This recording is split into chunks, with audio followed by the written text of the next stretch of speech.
American bully. American bull bully American bully. Bully. Pocket size ಇದು.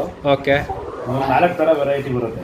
Okay. Micro, pocket, XL, double XL. XL, double XL. ಇದ್ಯಾವ್ದು ಅಣ್ಣ ಇದು particular ಆಗಿ? ಇದು exactly pocket size. Exactly pocket size. So ಇದು female ನಾಯಿ? ಇದು female breeding ಗೋಸ್ಕರ. ಓಕೆ ಓಕೆ ಅಣ್ಣ ಇದ್ಯಾವುದು ಬ್ರೀಡು? ಇದು ಬಂದು ಫ್ರೆಂಚ್ ಬುಲ್ಡಾಗ್ ಅಂತ. ಓಕೆ. ಇದು ಬಂದು ಇದು ಇವಾಗ 1.5 ವರ್ಷ ಇದಕ್ಕೆ. 1.5 ವರ್ಷ. ಇದು ಅಷ್ಟೇ ಬ್ರೀಡಿಂಗ್ ಪರ್ಪಸ್. Breeding purpose. ಮರಿಗಳೆಲ್ಲ ನಾವು ಸೇಲ್ ಮಾಡ್ತೀವಿ. ಮರಿಗಳೆಲ್ಲ ಸೇಲ್ ಮಾಡ್ತೀವಿ. ಅಣ್ಣ ಇದು ನೇಮ್ ಯಾವುದು? French bulldog. French bulldog. ಹೌದು. Okay, thank you.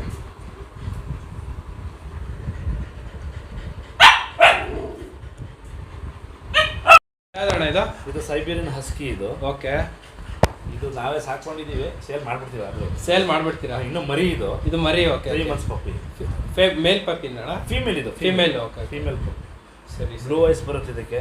Blue eyes totally 3 ಥರ ಬರುತ್ತೆ ಇದರಲ್ಲಿ. Blue ice, normal ice, okay, ಆಮೇಲೆ ಆಡ್ ಐಸು. ಆಡ್ ಐಸು ಅಂತಂದರೆ ಒಂದು ಕಣ್ಣು ಬ್ಲೂ ಇರುತ್ತೆ, ಒಂದು ಕಣ್ಣು, ಇನ್ನೊಂದು ಕಣ್ಣು ನಾರ್ಮಲ್ ಐಸ್. ಇದು ಒರಿಜಿನಲ್ ಅಣ್ಣ? ಹಾಂ, 100%. ಎಲ್ಲ ಸೈನ್ಸ್ ಎಲ್ಲ ಇರುತ್ತಲ್ಲ ಇದು ಡಾಗ್? ಇದರಲ್ಲಿ 2 ಥರ ವೆರೈಟಿ ಬರುತ್ತೆ. ಇದು ಸ್ಟ್ಯಾಂಡರ್ಡ್ ಕೋಟ್. ಇದು ಸ್ಟ್ಯಾಂಡರ್ಡ್ ಕೋಟ್. ಕೂದಲು ಕಮ್ಮಿ ಇದೆ. ಓಕೆ. ಇನ್ನೊಂದು ಡಬಲ್ ಹುಲಿ ಕೋಟ್ ಅಂತ ಬರುತ್ತೆ. Okay okay. ಅದು ಲಾಂಗ್ ಹೇರ್ಸ್ ಬರುತ್ತೆ. ಲಾಂಗ್ ಹೇರ್ಸ್ ಬರುತ್ತೆ. ಲಾಂಗ್ ಹೇರ್ಸ್ ಬರುತ್ತೆ. ಓಕೆ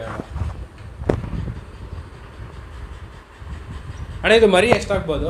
ಇದು ಮರಿ ಅಪ್ರಾಕ್ಸಿಮೇಟ್ಲಿ ಒಂದು 25K 25-30 ರೇಂಜಲ್ಲಿ ಅದೇ ಆ ಮಧ್ಯದಲ್ಲಿ. ಹಾಂ, ಈ ರೇಂಜಲ್ಲಿ ಸಿಗುತ್ತೆ. ಮೇಲೆಲ್ಲ ಸ್ವಲ್ಪ ಕಾಸ್ಟ್ಲಿ ಇರುತ್ತೆ, ಫಿಮೇಲ್ ಕಡಿಮೆ ಇರುತ್ತೆ. ಯಾಕಂದರೆ ಮೇಲು ಬ್ರೀಡಿಂಗ್ ಪರ್ಪಸ್ಗೆ ಮತ್ತೆ ಯೂಸ್ ಆಗುತ್ತಂತ. ಹೌದು. ಓಕೆ ಅಣ್ಣ, ಥ್ಯಾಂಕ್ ಯು. ಅಣ್ಣ ಇದ್ಯಾವುದು ನಾಯಿ ಇದು? ಫ್ರೆಂಚ್ ಬುಲ್ಡಾಗೇನೆ. French bulldog. ಇವಾಗ ತೋರಿಸಿದ್ನಲ್ಲ ವೈಟ್ ಕಲರು. Okay okay. ಅದ್ರ ತಾಯಿ ಇದು. ಅದ್ರ ತಾಯಿ ಇದು. ಓಕೆ. ಇದು ಬ್ಲ್ಯಾಕ್ ಕಲರ್ ಇದೆ. Black colour. ತಂದೆ ವೈಟ್ ಕಲರು, ಅದಕ್ಕೆ ಅದು ವೈಟ್ ಕಲರ್ ಬಂದಿದೆ. ಇದು ತುಂಬ ಇದೆಲ್ಲ ಶೋ ಕ್ವಾಲಿಟಿ. ವಿತ್ KCI ಒಳ್ಳೆ ಚಾಂಪಿಯನ್ ಲೈನ್ಗಳು. Okay okay okay, thank you ಅಣ್ಣ.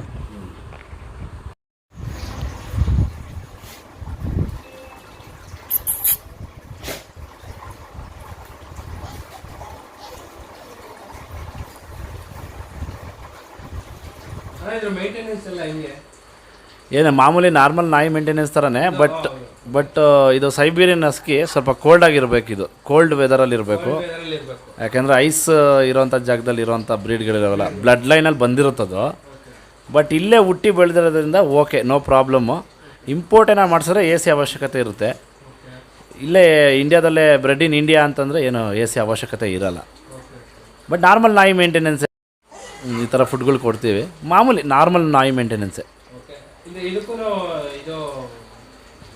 ಇದು ಇಂಜೆಕ್ಷನ್ಗಳು ಅವು ಎಲ್ಲ? ಹಾಂ, ಮಾಮೂಲಿ ವ್ಯಾಕ್ಸಿನೇಷನ್ಸ್ ಎಲ್ಲ ಮಾಡಿಸ್ಲೇಬೇಕು. ಎಲ್ಲದಕ್ಕೂ ಸೇಮ್ ವ್ಯಾಕ್ಸಿನೇಷನ್ನೇ. ಎಲ್ಲದಕ್ಕೂ ಟೋಟಲಿ 3 ಥರ ವ್ಯಾಕ್ಸಿನ್ ಮಾಡ್ತಾರೆ. ಫಸ್ಟು, ಸೆಕೆಂಡು, ಥರ್ಡ್ ಅಂದ್ಬಿಟ್ಟು 3 ವ್ಯಾಕ್ಸಿನ್ ಮಾಡ್ತಾರೆ. ಆಮೇಲೆ ಎವ್ರಿ ಇಯರ್ ಒಂದೊಂದು ವ್ಯಾಕ್ಸಿನ್ಸ್ ಇರುತ್ತೆ.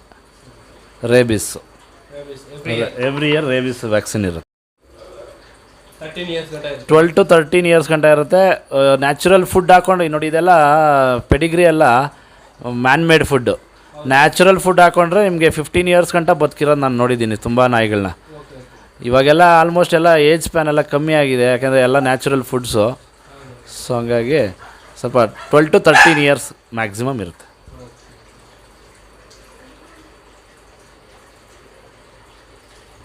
ಇದು ಬಂದ್ಬಿಟ್ಟು ಸೈಬೀರಿಯನ್ ಹಸ್ಕಿ ಅಂತ. ನೋಡಿ ಎಷ್ಟು ಚೆನ್ನಾಗಿ ಊಟ ಮಾಡ್ತೈತೆ. ಸೊ ಗೈಸ್, ಫಸ್ಟ್ ಟೈಮ್ ನನ್ನ ಚಾನಲ್ನ ವಿಸಿಟ್ ಮಾಡೋಂಗಿದ್ರೆ ಇದೇ ಥರ ಪೆಟ್ ವೀಡಿಯೋಸ್ ಕೂಡ ಬರುತ್ತೆ, ಎಸ್ಪೆಷಲಿ ಡಾಗ್ಸ್. ಸೊ ಒಳ್ಳೊಳ್ಳೆ ಇಂಪೋರ್ಟೆಡ್ ಡಾಗ್ಸು ಎಲ್ಲ ಸಿಗುತ್ತೆ. ಆ್ಯಂಡ್ ಒಳ್ಳೊಳ್ಳೆ ಕ್ವಾಲಿಟಿ ಇರೋ ಡಾಗ್ಸ್ ಕೂಡ ಅವೈಲೇಬಲ್ ಇದೆ. ಸೊ ಖಂಡಿತ ಅಂದರೆ ಲೈಕ್, ಶೇರ್, ಸಬ್ಸ್ಕ್ರೈಬ್ ಮಾಡಿ. ಇದೇ ಥರ ಪೆಟ್ ವೀಡಿಯೋಸ್ ಕೂಡ ಬರುತ್ತೆ. Okay bye, see you next video. Thank you.